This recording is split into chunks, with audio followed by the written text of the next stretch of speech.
Avast, you landlubbers!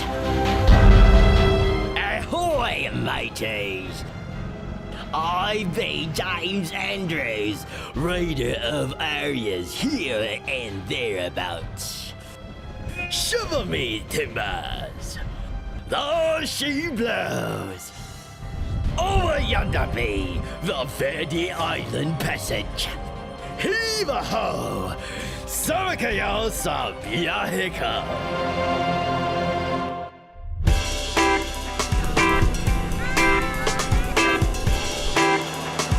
Ngayong gabi, explore natin ang Verde Island Passage. Ito ang body of water na naghihiwalay sa isla ng Mindoro at Luzon.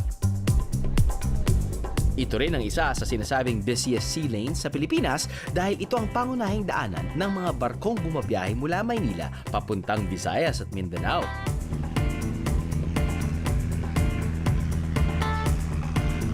But we're not going to the Verde Island Passage for the ships. No, no, no!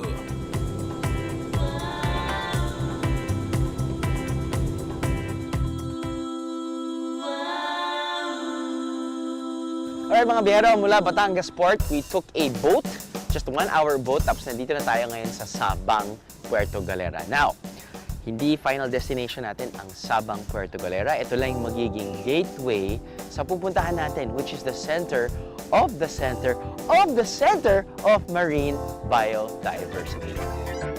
Proof, you know.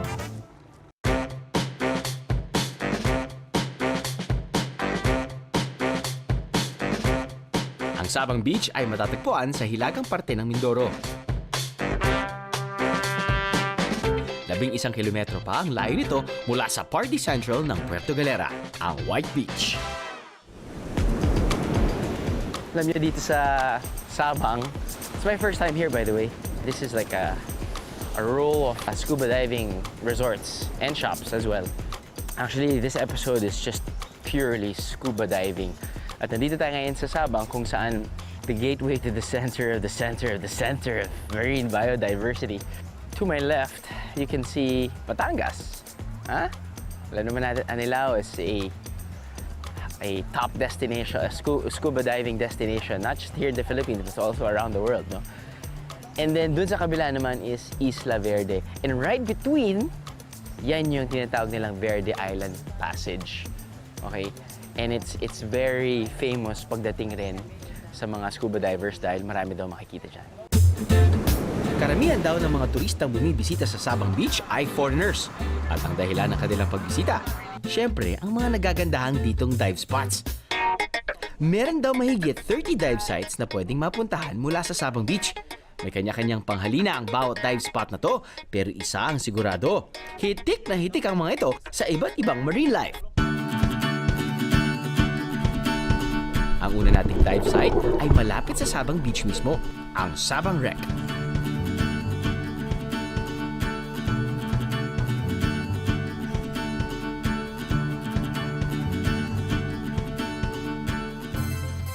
Ang mga nakikita nyo to ay artificial reefs na gawa sa semento. Inulubog ito ng mga resort owner para simula ang pamahayan ng mga isda sa tabi mismo ng Sabang Beach.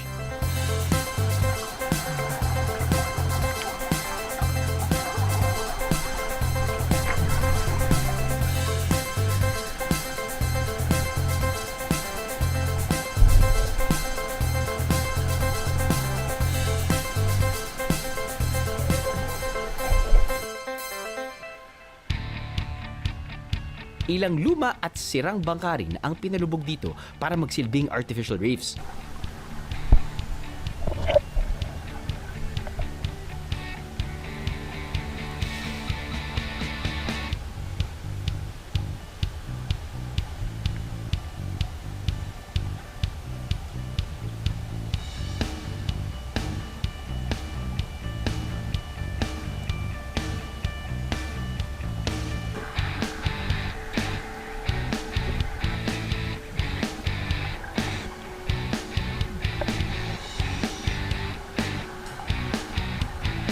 Tatlong wreck ang pwedeng makita sa dive site na to na may maximum depth na 20 meters.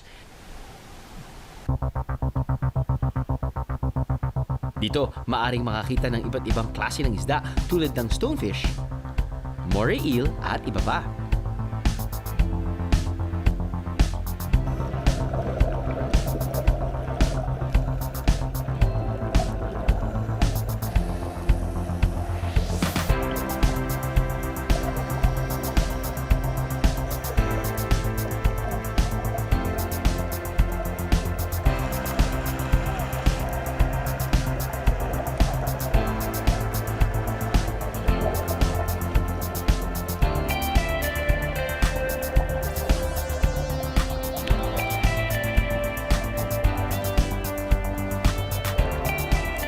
First dive. It was a 40-ish minute dive, and it's just like a few meters from the shore, from the scuba diving sites. But actually, marami rin kaming nakitang marine life. We saw, I think, moray eels. We saw like a lionfish. We saw this, hindi ko alam kung anong tawag sa kanya, pero snake eel. Nakakita kami ng parang kala mo nagka-camouflage siya dun sa mismo seafloor. Di parang stonefish yun, sir, eh. Parang siyang flat, eh. So, meron kami rin nakita yung mga malalaking isda na just, parang kala mo wala lang. Marami sila. Kala mo nasa loob ka ng aquarium. Sinasabing ang White Beach ng Puerto Galera, Oriental Mindoro, ay pambarkada o pampamilya. Para sa parehong naghahanap ng relaxation at party atmosphere. Ang Sabang naman daw ay para sa adventurers at environmentalists na nais makapag-isa sa ganda ng kalikasan sa ilalim ng tubig. Sa isang maghapon ay makakatatlo o 4 kayong dive dahil halos dikit-dikit ang dive site sa paligid ng Sabang Beach. Safety first, biheros! Siguraduhin lamang na hindi kayo sasakay ng eroplano within 24 hours matapos ang inyong dive dahil delikado to. Isa ito sa mahalagang lessons kapag nag-aral kayo mag-scuba diving. Marami-rami na rin ang dive resort sa Sabang Beach at kadalasan sa mga to ay may sariling restaurant na may kani-kanilang specialty.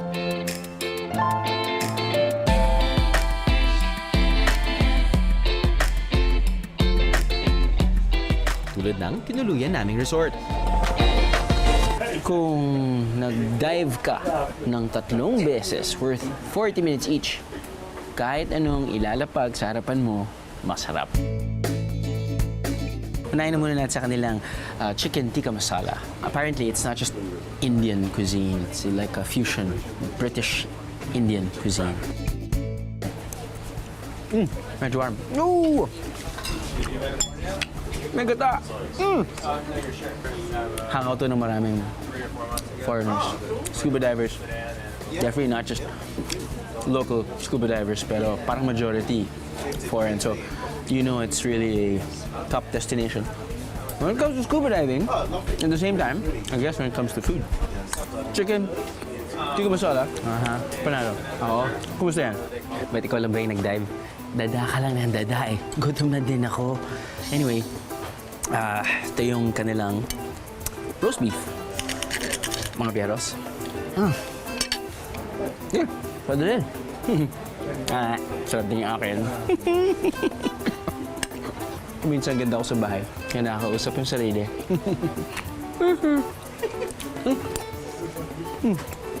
Oh, wait, stop muna kita. Okay? Dahil ito naman yung susubukan ko. Ito yung bestseller na salad daw nila. Presentation-wise, parang hamburger. But, mga bihero, subukan natin.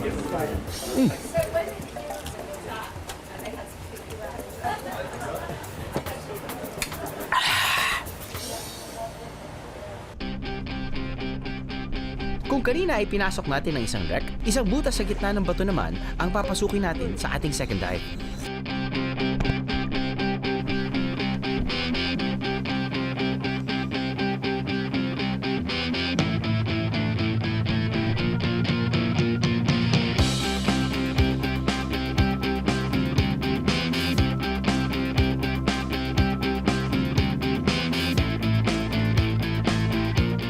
tinatawag nilang hole in the wall.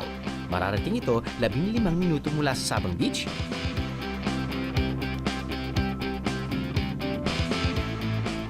Para sa akin, mas maganda ang buhay sa ilalim ng parking ito ng Sabang kaysa kanina sa Rec. Siguro ay dahil may kalayuan ito sa mismong beachfront at talagang divers lamang ang napapadpad dito.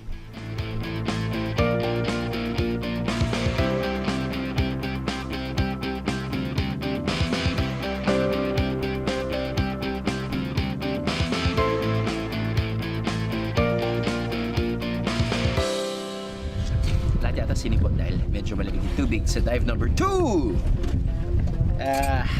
I guess, after 1 minute lang, pagbagsak namin, ramdam na namin yung lamig. Dive number 2, I enjoyed more than dive number 1 because of kung ano nakita namin. Yung corals kasi, medyo ganyan kasi yung terrain. Slope. Nakakita kami ng sea snake. Nakakita kami ng, kala mo clam. Pero yung lumapit ako, hindi lang siya clam. Meron siyang ngipin. Para akong nanood ng Little Shop of Horrors. Remember that? Ano ba? Little Shop of Horrors, diba? Yeah. What else? And then, si Ray may hinabol na malaking pufferfish yata. Pufferfish ba yun? Basta malaki. Pufferfish na malaki. At the end of the hole, you see the light. And we pierce through the hole. Talaga usually. Yun, marami kami nakita na hindi namin nakikita usually. That's always a good thing. On to dive number 3! Siyempre, hindi lang dive spots ang meron this side of Puerto Galera. Isang dalampasigan ang madalas ding dinarayo ng mga turista at divers na nagpapahinga.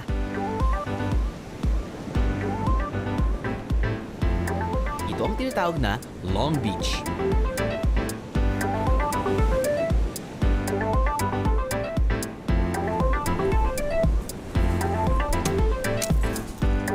So, tinawag na itong Long Beach. Mahaba ba yung beach? Absolutely not. Kita ko na yung dulo.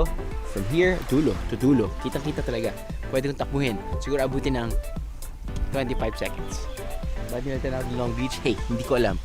Turista ako. Hindi ko alam. Hindi rin ako si Kuya Kim. Pero ang alam ko na walang resort dito. Kaya yung mga turista, magdadak, makain, minom, chill, sunbathing, relax. At, ay, gets ko naman eh. Dahil dun sa Sabang, kung saan tayo nanggaling, tayong mga resorts, medyo maingay. Masaya din. Pero may mga ibang turista, hanap nila yung peace and quiet.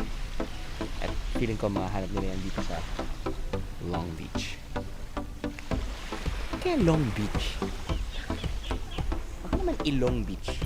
Baka yung beach shaped as a nose. Ilong Beach.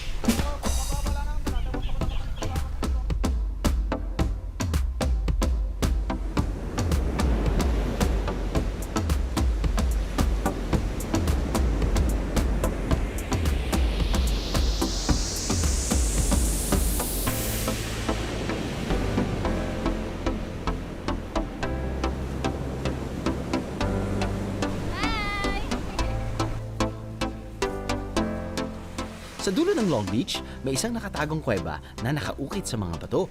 Basta may kuweba, pasukin natin.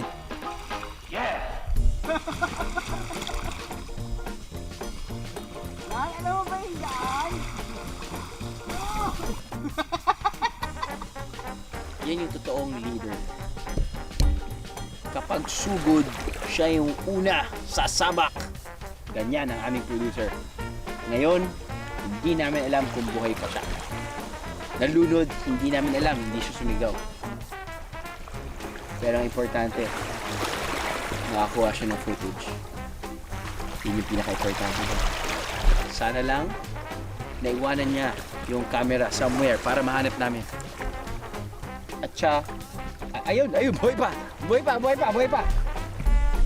Lan, kumusta ka? Walang kuweba. Ang meron lang ay ang aming producer na may hawak na camera at mabigat na valuable buko na 75 pesos.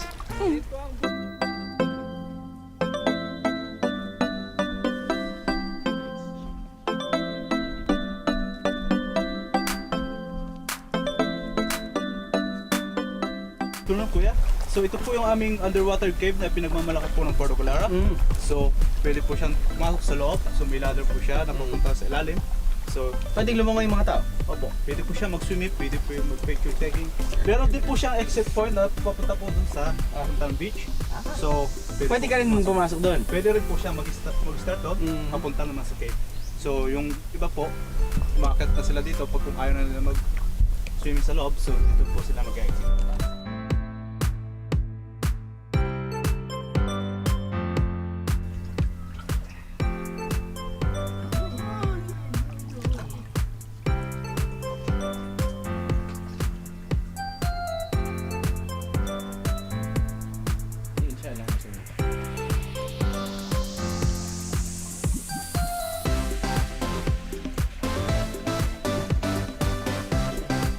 At sa loob nito, may lagusan papalabas naman ng dagat.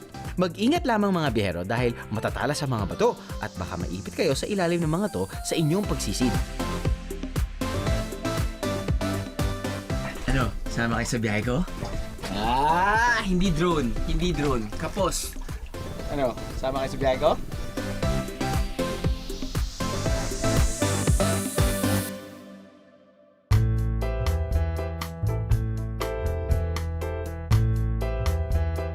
Sa ganda ng paligid at dive spots na malapit sa Verde Island Passage, binabalik-balikan ito ng iba't ibang biyahero.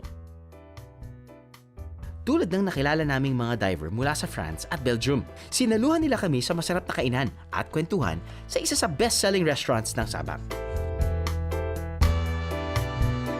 This is not your first time here. No. Definitely not.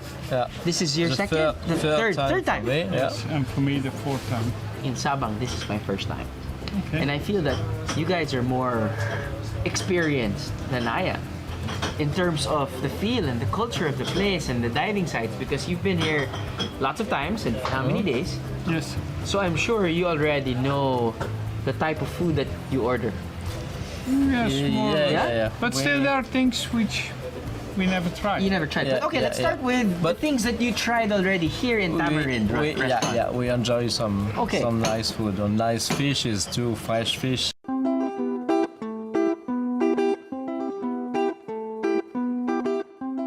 I'd like to start with carpaccio. The carpaccio, definitely. For the people who don't know about carpaccio, carpaccio is raw beef. Am I correct? Yes, Yeah, that's definitely. It's olive oil, mainly left, and you have oil some and some, capers and some capper, onions on there. yeah. Let's go for it. But it has a good quality of ingredients. Really? That's what we find in here. It's real good beef. So how is this? It's Is it at quite, par? Nice. No, it's quite Yeah, good. It's, it's okay. a good definitely one. European standards of Yeah, carpaccio. yeah. This is too spicy. Too spicy for you. So not not for me, but it's spicy anyway.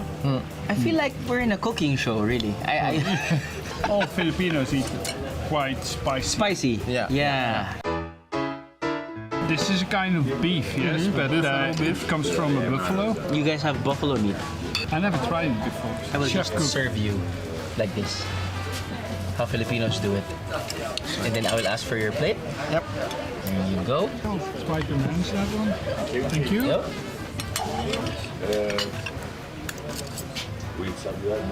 Very beefy. Yeah, definitely. Beefy as well.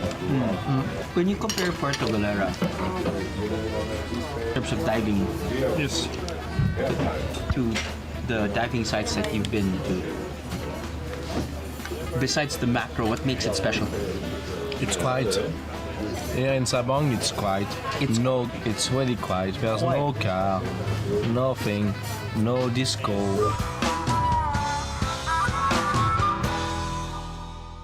So we also check the gravel area around here.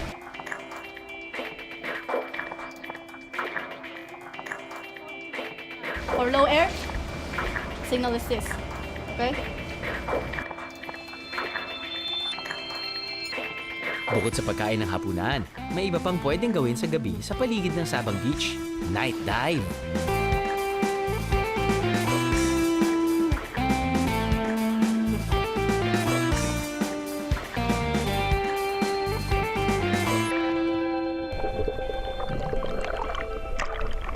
Pero warning lang biyeros, huwag unahin ng heavy dinner kung nais niyong sumisid sa gabi.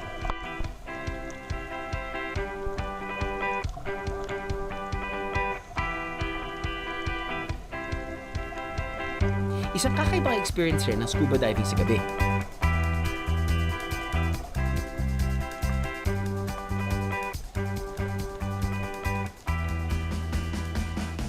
Para kang nasa ibang planeta eh. Bawat tapatan ng ilaw ng iyong flashlight, parang may naghihintay sa iyong alien, or is it just my wild imagination? Talagang ibang creatures ang makikita sa night dive dahil dito naglalabasan ang nocturnal sea creatures o yung lumalabas lamang sa gabi. Kung minsan naman ay makakakita ka ng mga isdang natutulog o nagpapahinga.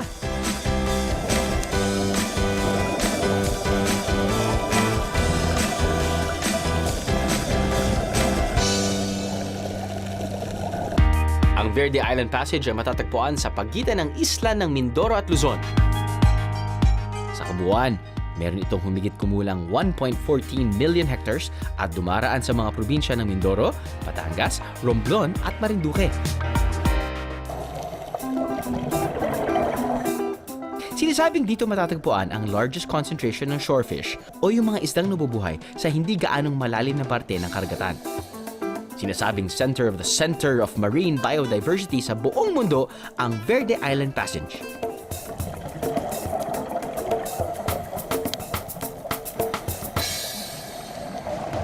Dito rin matatagpuan ang Isla Verde.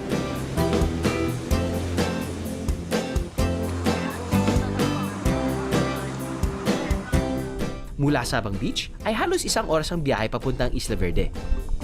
Dito matatagpuan ang ating ika-4 na dive spot, ang masasabing tunay na parte ng Verde Island Passage, ang drop-off.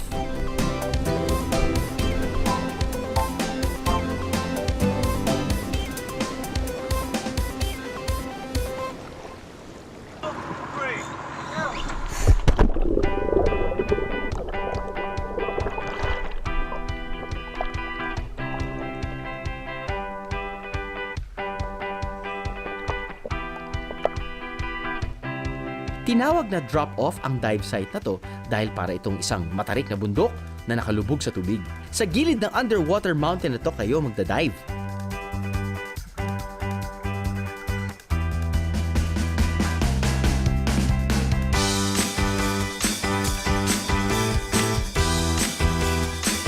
Tila isang walang katapusang bangin ang nasa ilalim nyo.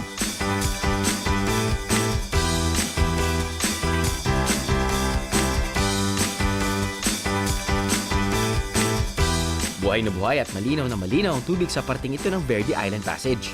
Ramdam din ang lakas ng current sa ilalim ng tubig. Talagang kakaibang experience to para sa amin.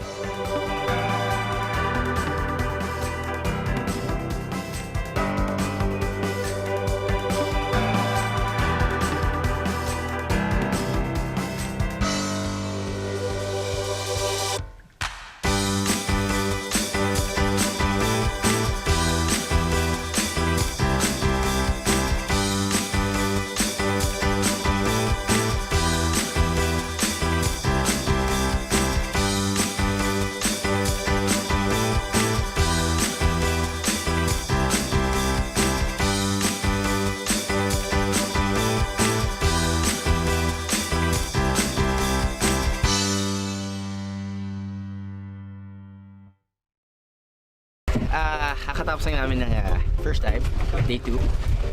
This is a total of our, fourth dive na in 2 days. First time kami nag-dive dito sa Verde Island Passage. And it's beautiful. Visibility was fantastic. Yung mga bago namin nakita ay nakita namin mga yellow snapper. Actually, isa lang naman. Nakakita ko, alam mo, practically kami nakakita ng stonefish, pero stonefish kasi kuminsan, di ba? I mean, nagka-camouflage siya. So, hindi mo alam kung stonefish ba to? Buti na lang tinuro ni Kuya. Different color. Of course, blended in, no? Sa mga corals beside it. I think it was like orange. Sure, orange and blue. Parang ganyan. What else? So a sea snake. Yun na yung pinakamahaba yata during the trip. What else? We saw Lily Branch. Yan, yung mga ganyan. Dami namin nakitang ganun. If you're a macro photographer, underwater photographer, sobrang fiesta ka. As in, buhay na buhay yung kulay. Dahil nga, ang ganda ng visibility. Yun na yun. Lahat sila aliens. But yun naman yung okay dun eh. Kasi basta pag bago kang nakikita, yun yung panalo. At yun yung mga nakita namin dito sa Verde Island Passage. Worth the trip. Kadalasan daw na ganito ang ruta ng mga biherong diver na bumibisita sa Verde Island Passage. Gawing jump-off point ang Sabang Beach, mag-dive sa Isla Verde, tapos bumalik sa Sabang. Ito ay dahil wala pang dive resort na matatagpuan sa Isla Verde. Pero kung gugustuhin naman, ay pwede ring mamalagi dito. May ilang munting resort kung saan welcome ang mga bihero.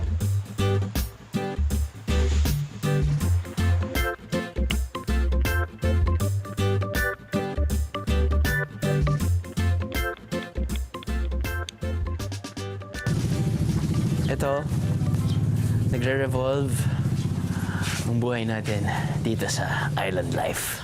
Island Life ng Isla Verde. At let's go back to basics. Pag Island Life, you get local food. At yung local food na yan ay nasa harapan natin. Katulad ng iba't ibang klaseng isda. May maliit na lapu-lapu, may mga hindi ko rin alam kung anong klase o ang pangalan ng mga isda niyan, at may inihaw na baboy, meron din mga ibang klaseng isda niyan, titirahin din natin yan. Pugita! Ilang beses na rin tayo nakakain ng pugita, pero iba pag bagong huli, bagong luto, at bagong pagkain to. Ito ay katulad ng sinabi ko, aliens of the sea. That siya, a variety of shellfishes or a variety of clams na susubukan natin mamaya. Ito ay tinatawag nilang pamaypay. Mukhang masarap yan. Ito ay tinatawag na kabutlog. Pag nakalimutan mo yung pangalan, isipin mo, kamot itlog. Kabutlog. So ngayon, naalala ko na. Kabutlog. Ayun, parang. Ito yung dinidisplay doon sa desk pagpasok mo ng bahay. Hello. Television. Ito. This one? This is... Trumpet. Ano ba ito? Ang dami talaga mga pagkain na hindi natin alam. Samong, paano ko ba ma-explain? Para siyang ulo ng green mushroom na kinakain ni Super Mario Brothers. Ganon. Mamaya. Pero as I was saying, may mga ibang pagkain na hindi natin alam. Exist. Katulad ng ipis of the sea. At ang ipis of the sea ay tawag ay ipas. Bawal na talaga yan si SLEX dahil RFID na.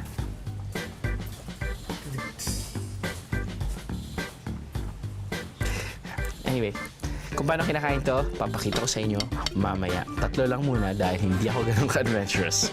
Okay?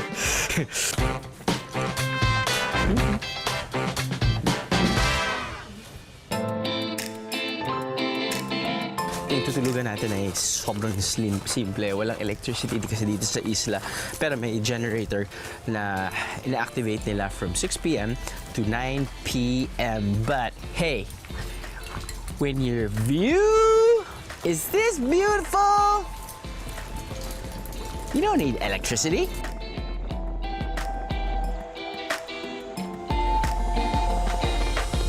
That's why people depend on, yes, battery-operated lamps, flashlights. Pero okay lang dahil 6 p.m. to 9 p.m. may generator naman. Talagang 9 p.m. lang. Tapos nun, konting inom-inom na, tulog. Gising ng aga, yan. Yan yung makikita mo. Yan yung makikita mo.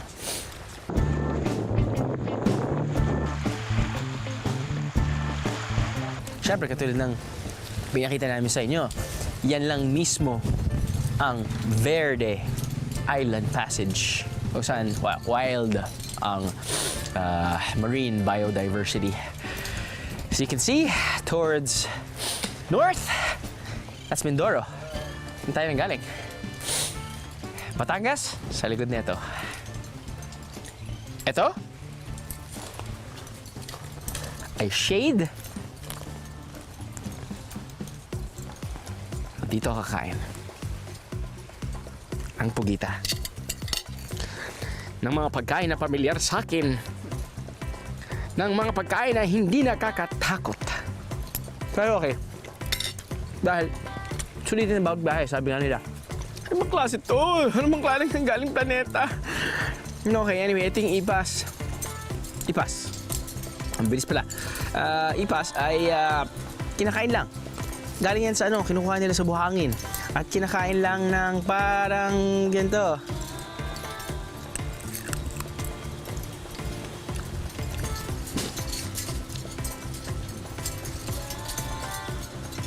Malutong.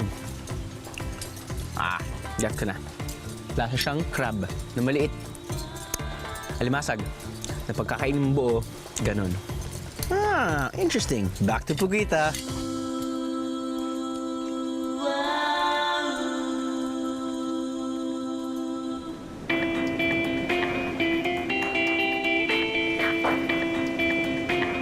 Hindi ganun kalaki ang Isla Verde. Kung may kalahating araw ka, halos may ikot mo ang kabuuan ng isla.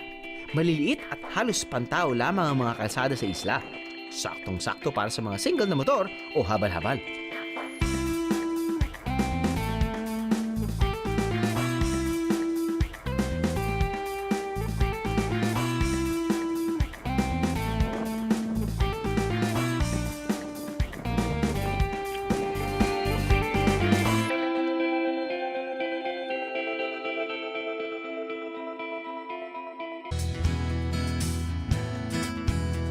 Bukod sa Sabang Beach via Batangas City Pier Route, pwede rin naman dumiretso sa Isla Verde via Batangas City na dadaan sa Barangay Ilihan.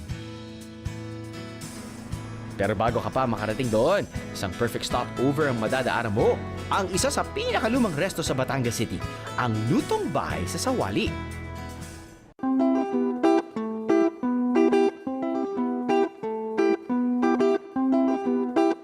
Orderin ang kanilang bestsellers tulad ng kalderetang kambing, crispy ulo ng baboy, at ginataang igat. Ano ang sikreto ng masarap na kalderetang Batangas? Simple lang sa pagluluto ng kaldereta, dapat marami lang sibuyas. Yan, yun lang ang sikreto doon. Sinabi ko na.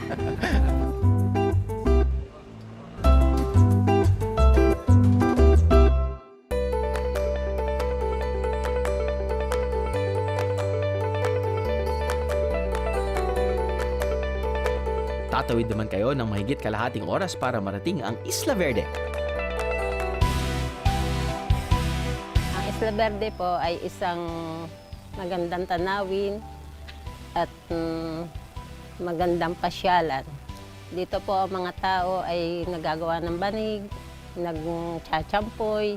Mababait din naman po ang mga tao dito. Simple po ang pamumuhay dito at kung hanggat kaya po ng katawan, kahit po babae, nagtatrabaho po. Kami po ay maasikaso po sa mga bisita dahil ang gusto po namin, hangad po namin madiscover po ang isla sa kabuhayan at kagandahan po nito.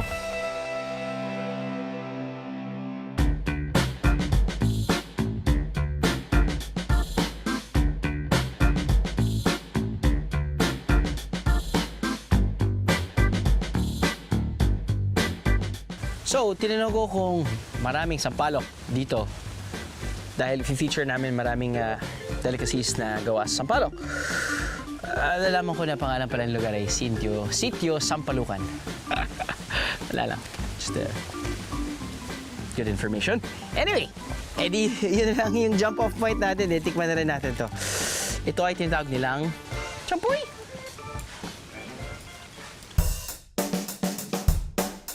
Maraming puno ng sampalok sa Isla Verde.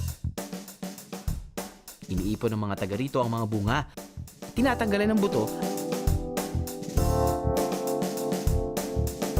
at saka ibinababad sa tubig para matanggal ang asim. Pagkatapos, sinasala ito at saka niluluto kasama ng pula at puting asukal. Kapag lumapot na ay binibilog ito para maging maliliit na bola at nagiging champoy. Sarap na ito. Ito yung nakaka-addict na hindi ka papatayin. Sakto siya, hindi siya masyadong matamis. It's mas on the sour side, pero may tamis nga dahil galing sa asukal. Pati yung texture niya, very chewy. At wala ng buto. Ang bida dito ay pakaskas. Bakit? Hindi ko pa alam. Pero alam ko, for a fact, na galing yan dito. Ito ay hinugasan niya. Ito ay tuba na nanggaling sa buli plant. Ang pakaskas ay isang tradisyonal na panghimagas sa Batangas. At dito sa Isla Verde lamang ito ginagawa at dinadala sa iba't ibang bayan ng Batangas. Simple pero may katagalan ng paggawa ng pakaskas.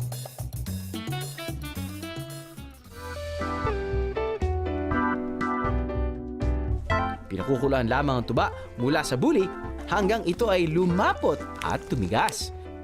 Saka ito inilalagay sa mga lalagyang gawarin sa dahon ng buli.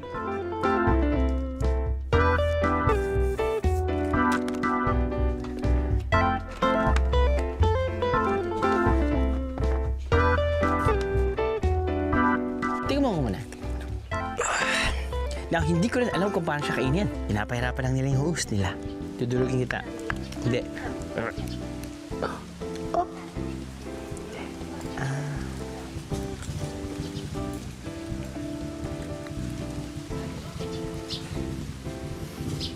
Hindi ko siya maintindihan dahil para siyang, alam mo yung hardened brown sugar.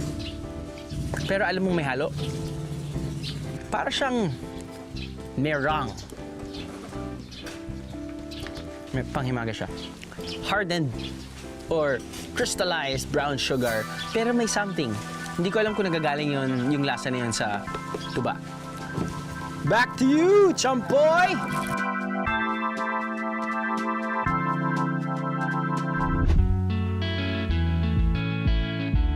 It's an entire underwater kingdom, existing just under our noses. Ang Verde Island Passage ay isang kayamanang hindi alam ng karamihan. Kung alam man, ay hindi natin masyadong binibigyang halaga dahil alam nating nandyan lang naman eh. Taken for granted kumbaga.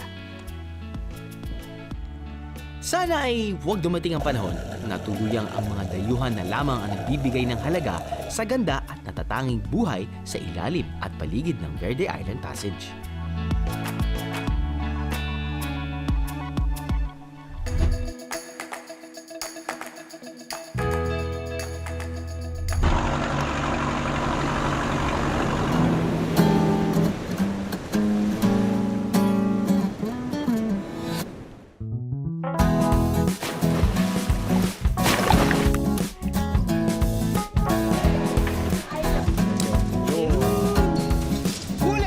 Trabaho.